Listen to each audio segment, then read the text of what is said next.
Kamis 28 September 2024 kita dapat berkumpul dalam keadaan sehat walafiat dalam acara orientasi pengenalan nilai dan etika instansi bagi pegawai pemerintah dengan perjanjian kerja angkatan 63 sampai dengan 67. Bapak Ibu hadirin sekalian, perkenalkan saya Evi Wulansari selaku pembawa acara pada hari ini. Mohon izin untuk menyampaikan susunan acara yang akan kita laksanakan pada hari ini. Untuk acara yang pertama adalah pembukaan. Acara yang kedua adalah penyampaian rancangan hasil kerja dari peserta orientasi. Acara yang ketiga adalah tanya jawab sekaligus tanggapan atau evaluasi dari mentor. Dan acara yang keempat adalah penutup. Marilah kita buka acara hari ini dengan bacaan basmalah bersama-sama bagi yang beragama Islam dan bagi yang beragama lain dimohon untuk menyesuaikan. Mari saya hantarkan Bismillahirrahmanirrahim. Untuk acara selanjutnya yaitu penyampaian rencana hasil kerja dari Ibu Linda Sulistiani SPP. Kepada Ibu Linda Sulistiani SPP kami persilakan.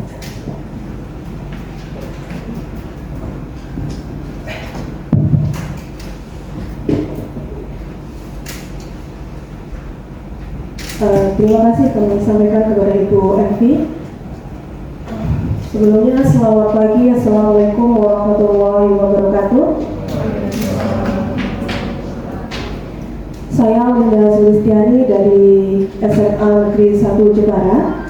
Kebetulan guru mata pelajaran ekonomi. Di sini saya akan mempresentasikan hasil laporan orientasi P3K Provinsi Jawa Tengah angkatan 63 sampai dengan 67. Dari apa yang saya pelajari selama orientasi kemarin, di sini saya menyimpulkan bahwa tujuan dari orientasi adalah memahami dan mengaktualisasikan nilai dasar-dasar ASN berakhlak, di mana berakhlak sendiri adalah yang pertama berorientasi pelayanan. Di situ kita sebagai ASN kita ditekankan untuk memberikan pelayanan yang maksimal, dan yang kedua ada akuntabel. Di sini kita diberi kita dituntut untuk memiliki jiwa yang jujur, apa adanya, tanggung jawab. Selanjutnya ada kompeten, di mana kompeten adalah salah satu sikap di mana kita harus terus belajar untuk meningkatkan kompetensi sebagai guru mata pelajaran atau guru produktif. Selanjutnya ASN yang harmonis. Harmonis artinya bagaimana kita menjaga hubungan yang baik dengan sesama rekan kerja, dengan peserta didik, ataupun dengan masyarakat pada umumnya. Selanjutnya ada loyal. Kalau saya pahami, arti dari kata loyal adalah kita bisa membedakan antara kepentingan pribadi dan kepentingan umum serta kepentingan organisasi atau sekolah kita. Yang terakhir, yang kedua, ada adaptif. Jadi artinya kita itu mampu untuk menempatkan diri dimanapun kita berada. Kita bisa bersosialisasi dengan baik. Artinya kita mudah beradaptasi. Dan yang terakhir, kolaboratif. Di kolaboratif ini sebenarnya ada kaitannya dengan harmonis. Jika kita memiliki hubungan yang harmonis, otomatis kita akan bisa berkolaborasi dengan siapapun secara baik. Ini adalah nilai dasar-dasar ASN yang saya pahami ketika orientasi kemarin. Nah, dari apa yang kami pelajari kemarin, di situ diterangkan ada visi dari pemerintah Provinsi Jawa Tengah yang berbunyi Jawa Tengah yang mandiri, maju, sejahtera dan lestari. Di mana di situ diharapkan sumber daya manusia yang ada di Jawa Tengah ini menjadi sumber daya yang bertakwa kepada Tuhan Yang Maha Esa.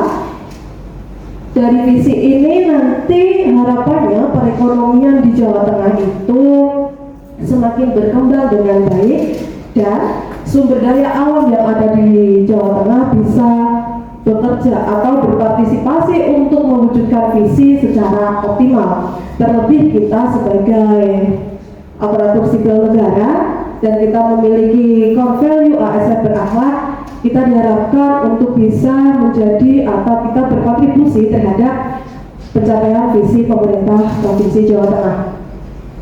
Selanjutnya dari visi ini, kualitas dan kuantitas sarana prasarana penunjang untuk mencapai Jawa Tengah yang mandiri diharapkan bisa digunakan secara optimal.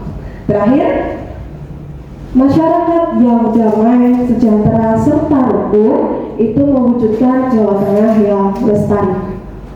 Selanjutnya, dari kami yang ada di SMA Negeri 1 Jepara, visi kami unggul dalam prestasi, kreatif, santun, berwawasan global, dan bertakwa kepada Tuhan Yang Maha Esa. Di mana di sini kata unggul dalam prestasi bukan hanya di bidang akademik, melainkan di bidang non-akademik juga.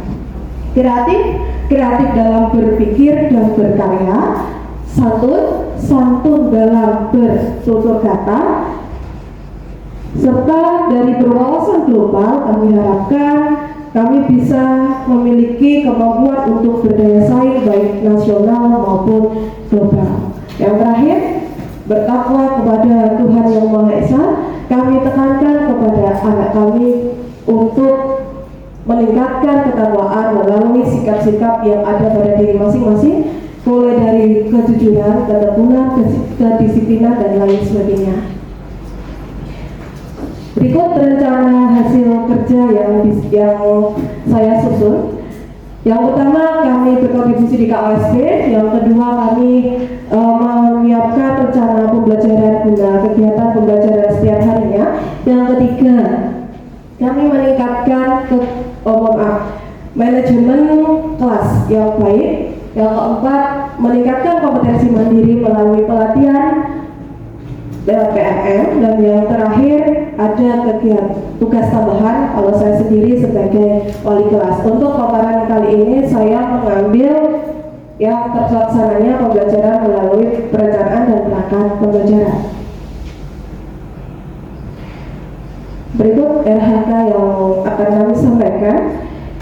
Di sini tadi saya ngambil terlaksananya pembelajaran melalui perencanaan dan perangkat penilaian asesmen yang mengacu pada KOSP. Saya turunkan menjadi 5 tahapan. Yang pertama, saya menyusun rencana kegiatan pembelajaran beserta asesmen pembelajaran. Yang kedua, saya melaksanakan pembelajaran beserta asesmen yang telah saya susun. Dan yang ketiga, saya melakukan evaluasi dan refleksi pembelajaran.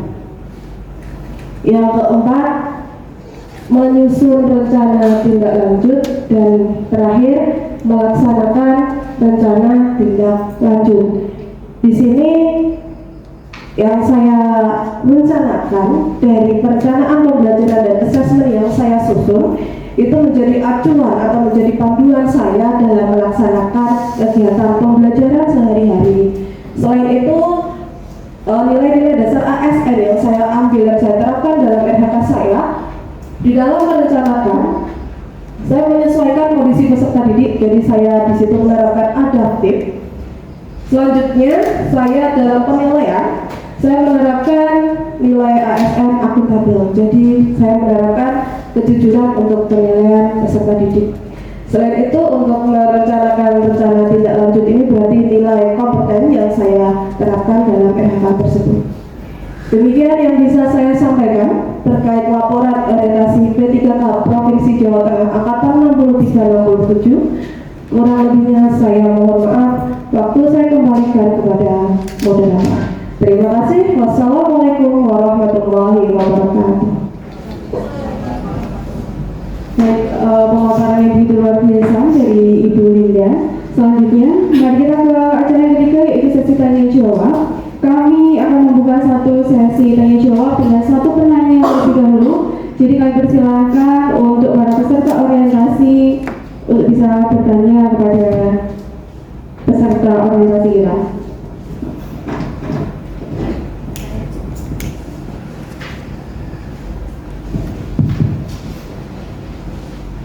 Terima kasih, selamat pagi Bapak Ibu. Perkenalkan, saya Christine Wahyuni. Saya akan menanyakan kepada Ibu Linda terkait dengan RHK, yaitu tadi ada output berupa dokumen assessment terkait dengan terkelolanya KOSP. Dalam dokumen assessment yang akan dibuat nantinya, assessment apa saja nanti yang akan dituangkan di dalam dokumen tersebut. Terima kasih. Baik, bisa dipahami tidak untuk pertanyaannya ataupun diulangi?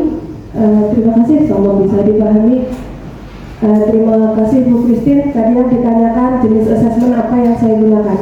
Untuk yang pertama, nanti saya akan menggunakan assessment formatif guna mengenal peserta didik saya dalam perencanaan pembelajaran saya. Di akhir tujuan pembelajaran nanti saya akan menggunakan assessment sumatif. Begitu Bu Christine.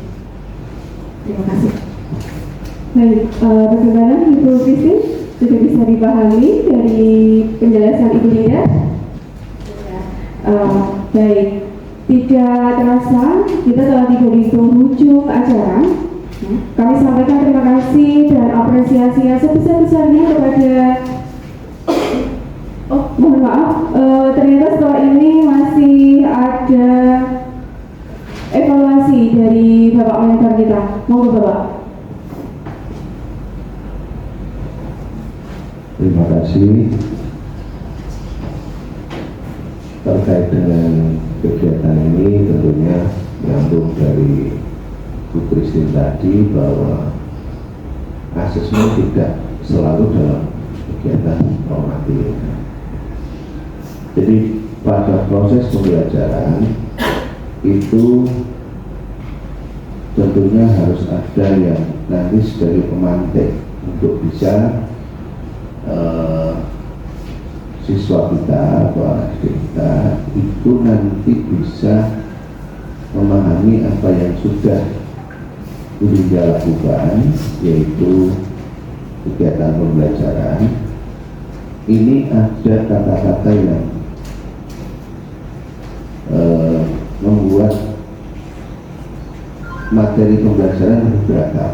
Jadi seperti contohnya adalah Ibu mengajar mapel ekonomi, bisa saja ditampilkan tokoh yang sukses.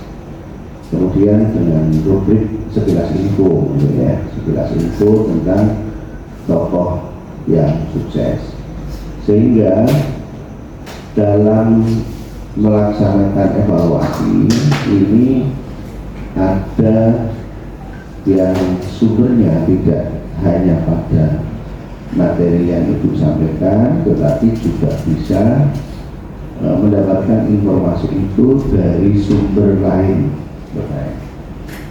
Mungkin di kegiatan tahapan itu Bu Linda bisa mengembangkan dari sisi sumber pustakanya atau sumber belajarnya. Ya, saya kira itu masukan yang pertama. Kemudian yang berikutnya, masukan yang kedua adalah kegiatan pembuatan KOSP ini kan yang merumuskan adalah tim manajemen sekolah. Dalam hal ini adalah sistem kurikulum. Kurikulum operasional sekolah itu kan tidak hanya pada sumber yang tentunya kita bisa melihat dari Permendiknas, tetapi juga bisa dilakukan dengan mengedepankan kompetensi yang ada di lokal. Wabil khusus adalah di lokal sekolah, sehingga apa yang nanti sekiranya di materi yang Ibu sampaikan itu tentunya kearifan lokal sekolah juga lakukan contoh. Itu adalah Jepara ini dekat sekali dengan kapital sosial. Nah, ini nanti bisa dijadikan sebagai salah satu rujukan, sehingga bisnis di Jepara ataupun bagaimana pembelian baik langsung maupun tidak langsung itu, Jepara memiliki kearifan lokal yang luar biasa. Ya, saya kira itu masukannya. Semoga itu ke depan akan lebih variatif dalam memberikan pembelajaran ke siswa kita dan alat evaluasi yang tepat. Jadi tidak hanya seperti itu, tapi evaluasi bisa diakhiri dari jam ataupun mapel di waktu itu juga, ini bisa dilakukan evaluasi. Saya kira demikian. Terima kasih. Terima kasih kami ucapkan kepada Bapak Sugianto. Matur nuwun, semoga bisa menjadikan diri saya yang lebih baik. Terima kasih Pak. Baik, tidak terasa kita telah sampai di penghujung acara. Kami sampaikan terima kasih dan apresiasi yang sebesar-besarnya kepada Ibu Linda dari SMA Negeri 1 Jepara, Ibu. Tidak lupa juga kami ucapkan terima kasih